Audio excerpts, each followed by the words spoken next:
The Treta-yuga, the Silver Age, this is the age of magnetism, and the dharmic focus during this age is on cleanliness, which is a way of saying performing strict rituals that bring one closer into harmony with the natural world.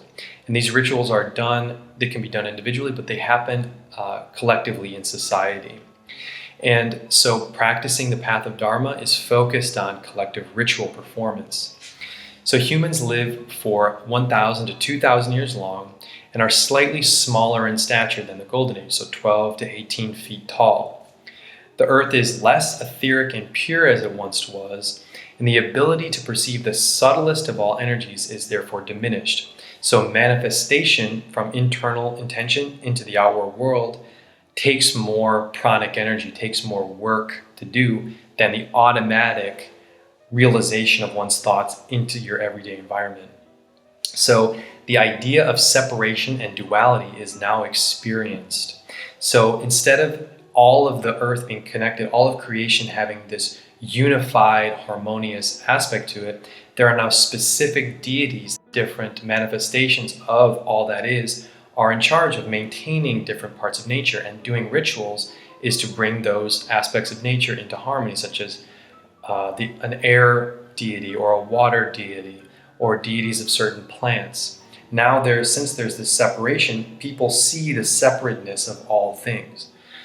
And space and time are now part of everyday life. It's not this infinite meditative aspect. You're living in more of the material realm than as previously. So the law of karma, cause and effect, is now in play. So when a cause happens, so karma, first of all, just means action. So every action is a cause of an effect to happen. So everything you do has an effect. In the Golden Age, it was experienced immediately. So there was no quote unquote law of karma because there was no difference between cause and effect. Now cause and effect are separate things. And this is because manifestation, the ether of the world, the vibration of the world is less pure. So an action takes more time to make its effect.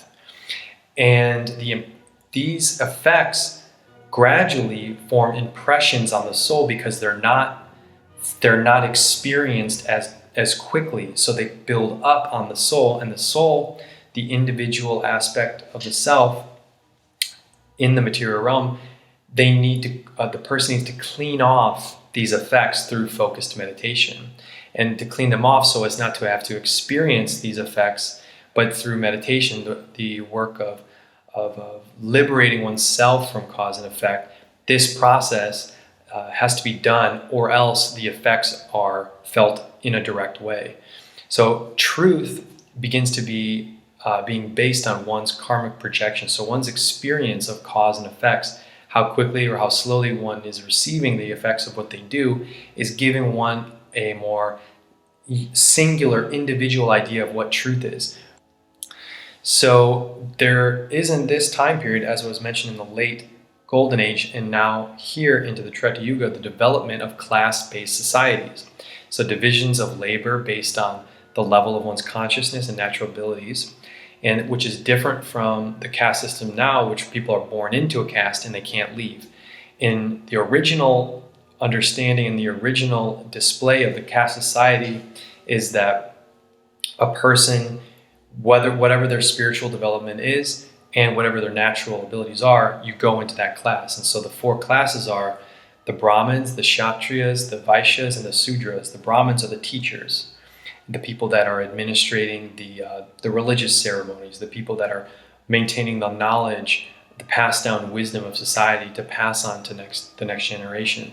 The Kshatriyas are the administrators. They're the people who are dealing with the different bureaucratic processes of organizing the society into different levels. You could say that they're the hierarchical organization, or the government, so to say, or the ruling class. And their job was to make sure that things are ordered in ways that are harmonious. The Vaishyas are people who have individual talents and skills that differentiate them from other people, that give certain services or products to society to use. So you could say this is a class of people that are the merchant class or artisans, people that make certain things or have certain abilities that can be used by society, that they're distinguished by their individual talent, and they're needed to provide certain goods, say like a blacksmith. That would be a Vaishya person, someone that has a specific service to offer. And then the Sudras are the servants of all of the other classes. They're the people who are the helpers, or the people that work the field. They're serving, they either serve the land or serving the fields, or they serve other different, higher, more prominent people in these other classes. But they were all of these classes worked together to sacrifice, do rituals for the harmony and goodness of the rest of society. Although it was imperfect and there was a need to resolve conflicts, the organization of society was as such because there's now a need to do so. And also the simple cultivation of food and land using animals. And so now there needs to have the food resources need to be organized, and then the mining of other resources for society to maintain a harmonious situation. The Treta-yuga is also the age of advanced technologies based on magnetism. And so humans had abilities that would be deemed magical today, such as levitation, teleportation, psychokinesis, which is moving things with your mind, super strength, intelligence, and memory, many times the capacity for today's human beings.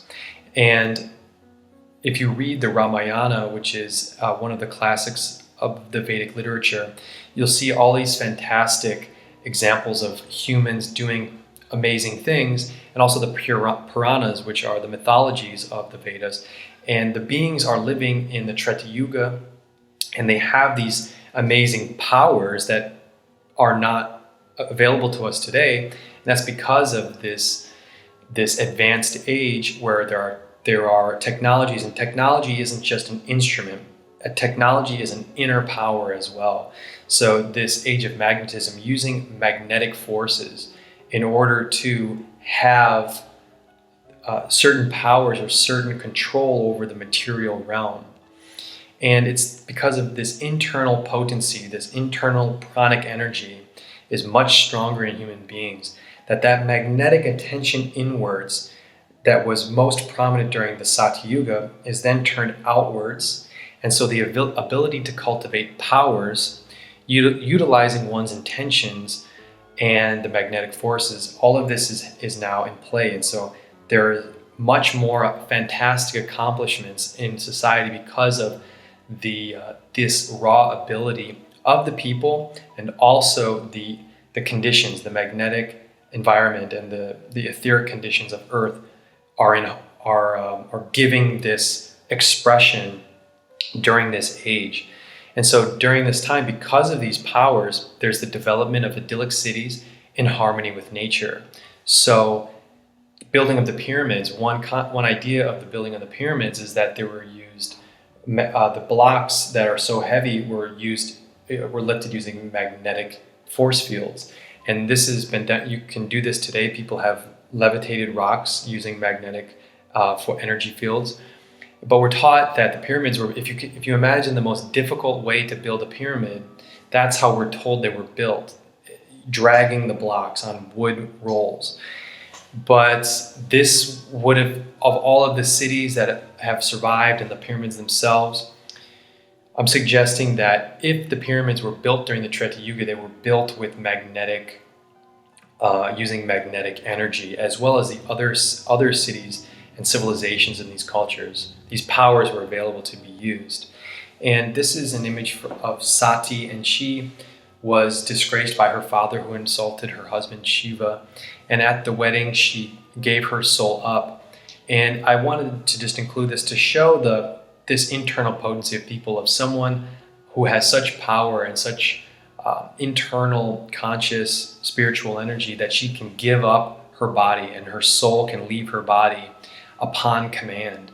It's a famous story in the Puranas, in the Srimad Bhagavatam, but it was interesting because I just wanted to show what people were capable of. If someone And people can give up their souls and leave this material existence now. It's not unheard of. But back then, it was an option for people. And this story exemplifies, it's a fantastic story in a lot of other respects, but this internal potency, that's why I put this painting here.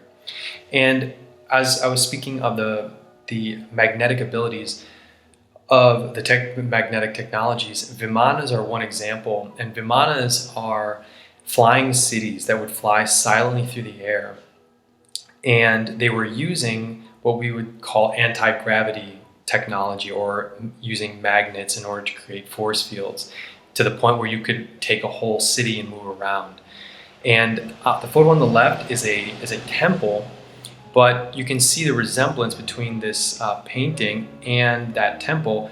Are these temples parked Vimanas? And there are some stories that some of these ancient temples, these magnificent temples, have very strong force fields around them, and cell phones break. You have to turn off your cell phone. Some of them you can't even enter because they're so charged with a certain energy. And so it's one example of showing how during this time period, these kinds of activities were a part of the earth experience. And this is a sage doing a very strict ritual sacrifice in order for his own spiritual development. And this is him practicing his dharma in the way prescribed during the Treta-yuga in order to grow spiritually. So as you can see down at the bottom there, he's got these very specific ingredients. And if you read the old Vedic texts that were compiled or were based in the Treta-yuga time, they're extremely specific. And some people call them even, I think it's Arthaveda is the book. They call it a spell book because it's lists of ingredients that are needed for each of these strict rituals to take place. But this is still performed today, but it's not the focus of Dharma today. In the Treta-yuga, this was the focus of working out one's Dharma, is to be balancing these internal, external forces through rituals. So gradually, the Treta-yuga turns into the Dvapara yuga. And so gradually, as the descending cycle goes down, conflicts between kingdoms and rulers become more serious, and there's more resorting to armed conflicts and violence. Covetousness, pleasure-seeking, ignorance of divine laws are affecting at least half of the society. And the collective sacrifices and austerities that need to establish harmony between society and the forces of nature are starting to break down, and a decline of moral behavior becomes more commonplace than it once was. So people becoming more mischievous, you could say. And this painting on the left is of a story from the Mahabharata. And the Mahabharata is it's a story about warring factions and warring tribes, you could say, and the conflicts that become essentially inevitable. And people are starting to have to deal with these societal-wide differences in what they intend and differences in what their kingdoms individually need. Because there are, at this point, massive kingdoms, and there are massive societies that have differing wants and desires. So I'm suggesting that possibly this was the fall of Lemuria or Atlantis, or both, at the end of the descending Treta-yuga, because Atlantis itself is a story it's a cautionary tale, because the idea is that the Atlantean society had an energy based on crystals, and these crystals were able to amplify energy over large distances, and they used this energy to fuel their society in some fashion. But that this energy was misused, and because of the misuse of this energy from a corruption of the priest class of Atlantis, they were punished by the destruction of their civilization.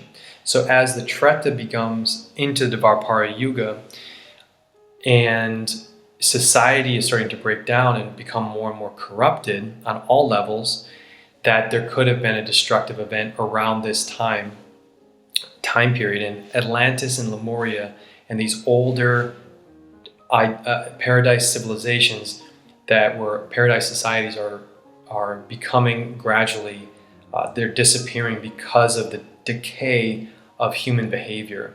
So we're talking about the beginning of the Treta, moving down into Treta, and having the eradication of Atlantis because of the misuse of magnetic technologies happening around this time period. And these are just estimations based on the cycle of yugas, because you'll notice if you research Atlantis, there's so many different theories about the exact dates. This presentation isn't about exact dates in the sense of Atlantis happened, it had to have happened during this time. I'm giving more of a general feel for each age and where we can place these old cultures in more of a